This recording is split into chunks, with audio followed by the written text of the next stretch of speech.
আসসালামু আলাইকুম, সবাই কেমন আছেন? প্রতিদিনের মতো সেই রান্না বাড়ার ভিডিও নিয়ে চলে আসলাম। এইদিকে কিন্তু চাক করে বেগুন কেটে হলুদ মরিচ দিয়ে মেখে রেখেছিলাম ভাজা করার জন্য। আর এইদিকে কিন্তু পেঁয়াজ কাঁচামরিচ কেটে রেখেছিলাম। আর এই পাশে কিন্তু পটল আলু কেটে রেখেছিলাম মাছ দিয়ে রান্না করার জন্য। আর এইদিকে কিন্তু সবার আগে আমি ভাতটাকে বসিয়ে দিয়েছিলাম। তো রান্না বসানোর আগে কিন্তু পেঁয়াজ কাঁচামরিচ কেটে নিলে খুবই তাড়াতাড়ি হয়ে যায় রান্না বাড়া। এইদিকে কিন্তু আমার ভাতটাও হয়ে গেছিল, এখন নামিয়ে নিব।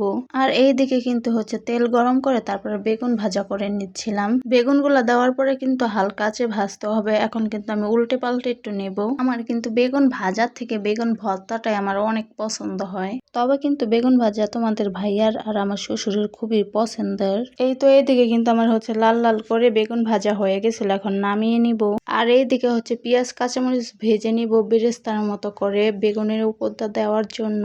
কে কে আমার মতো পেঁয়াজ কাঁচামরিচ উপরটা ভেজে তারপরে দাও। এইখানে কিন্তু পেঁয়াজ মরিচটাকেও আমি হালকা আঁচে ভেজে নিব। এইদিকে কিন্তু লাল লাল করে পেঁয়াজ ভাজা হয়ে গেছিল আমার। পেঁয়াজ কাঁচামরিচ ভেজে কিন্তু এই তো আমি বেগুন ভাজার উপরে দিয়েছিলাম, খুবই সুন্দর দেখা যাচ্ছিল। এখন কিন্তু আমি তরকারি রান্না করব। প্রথমে কিন্তু চুলায় কড়াইটা বসিয়ে তেল দিয়ে তারপরে পেঁয়াজ কাঁচামরিচ গুলাকে ভেজে নিচ্ছিলাম। এখন কিন্তু আদা রসুন বাটা দিয়ে দিব, তারপরে লবণটাও দিয়ে ভেজে নিব।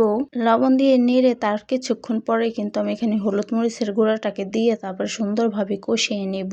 তরকারির মশলা যত বেশি কষানো হবে খেতে কিন্তু খুবই মজা হয়। এই দিকে কিন্তু আমার মশলা কষানো হয়ে গেছিল। এখন কেটে রাখা কিন্তু পটল আলু দিয়ে দিব। পটল আলু দেওয়ার সময় দেখি কি অনেকগুলা পিঁপড়া, তারপরে কিন্তু কড়াইটা নামিয়ে আমি পিঁপড়া গুলাকে বেছে নিয়েছিলাম। এই তো এই দিকে কিন্তু সবজিগুলাকে দিয়ে খুবই ভালোভাবে কষিয়ে নিয়েছিলাম। এখন কিন্তু আমি পরিমাণ মতো ঝোলের পানিটা দিয়ে দিব। ঝোলের পানি অল্পই দিব যেহেতু পটলের তরকারিটা কিন্তু বলক চলে এসেছিল। এখন কিন্তু আমি ধুয়ে রাখা মাছগুলাকে এখানে দিয়ে দিব।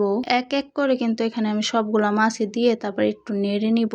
যেহেতু আমরা অল্প মানুষ, আমি কিন্তু সবসময় অল্পই তরকারি রান্না করার চেষ্টা করি। এখন কিন্তু এখানে মাছটা দিয়ে আলতো হাতে নেড়ে নিব, যেহেতু ইলিশ মাছের তরকারি। এই তো এই দিকে কিন্তু আমার তরকারি রান্না হয়ে গেছিল, এখন আমি নামিয়ে নিব। তো আমার ভিডিও তোমাদের কাছে কেমন লাগে অবশ্যই লাইক কমেন্ট করে জানাইও। আসসালামু আলাইকুম, সবাই ভালো থাকবা।